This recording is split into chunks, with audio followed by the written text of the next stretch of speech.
На часах без 10:07 шымкентцы в спешке собираются на пьесу Пушкина «Маленькие трагедии». Пушкинский цикл из 4 пьес объединен общим мотивом изображения греховной страсти, которая разъедает основу человеческой души. Кто-то на спектакль пришел с второй половинкой, а кто-то с ребенком. А люди старой закалки пришли вспомнить былое. Я приехала сегодня с подругами, мы стали заядлыми театралами. Благодаря нашему русскому драмтеатру мы не пропускаем ни одной премьеры. И вот «Маленькие трагедии» по Пушкину, это, знаете, это, наверное, сейчас очень значимо. Очень хочется посмотреть, окунуться в свою молодость, когда мы это изучали в школе.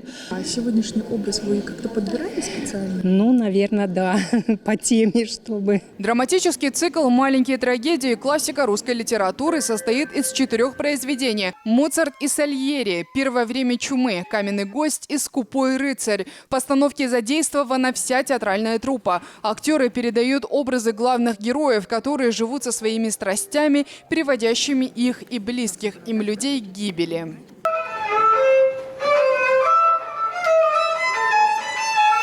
Свет приглушается, и на сцене показывается пьеса «Моцарт и Сальери». Это произведение о 2 композиторах, которые по-разному приходили к созданию музыки. Сальери создает музыку и достигает успеха через упорный труд, а Моцарт возлагает надежду только на вдохновение.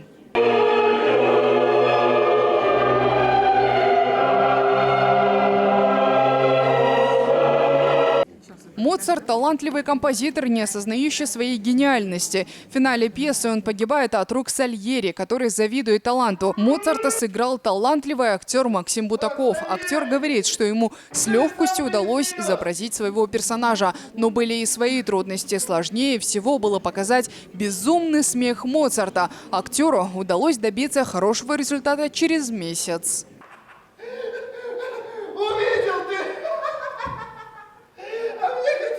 Огромное количество интерпретаций Моцарта, именно вот беззаботный, вот прочее. У нас режиссер попросил немного усилить именно вот эту линию персонажа, чтобы у него прям такой немножко сумасшедший был. Ну, вроде бы получилось, по крайней мере, так.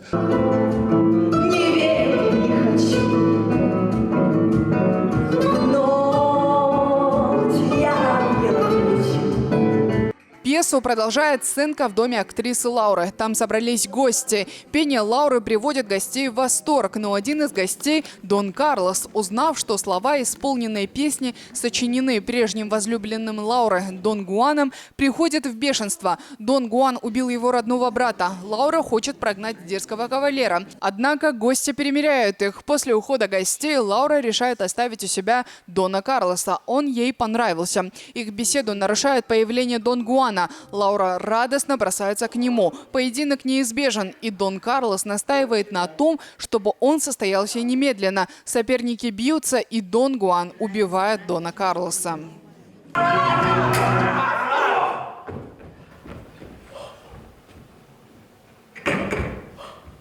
Мерзавец!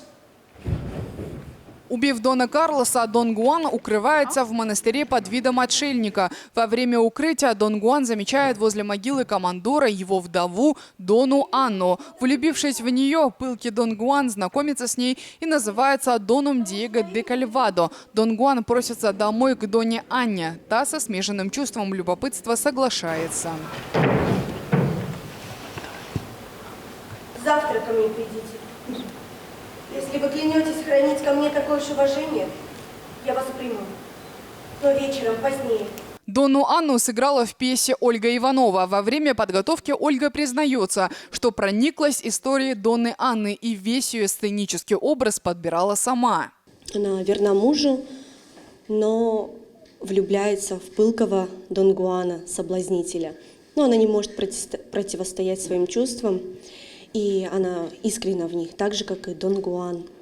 Вот, между ними возникает искра, они влюбляются. Но образ статуи в конце он за все эти пороки уносит Дон Гуана, убивает.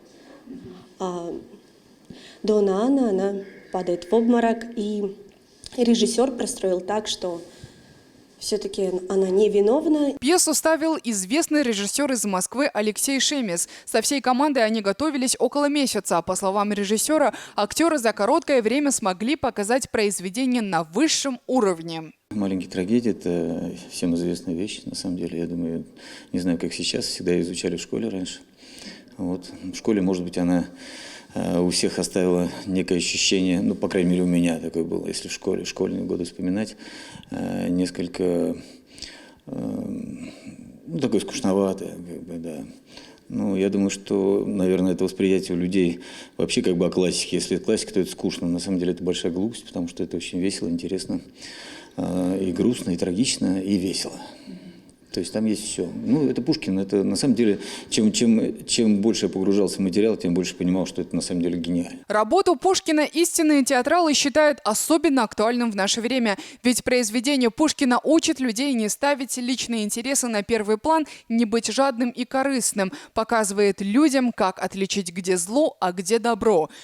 Куркема Сибалиева, Монтея Любеков, Абзал Турабеков. Информационная служба телекомпании «Отрар».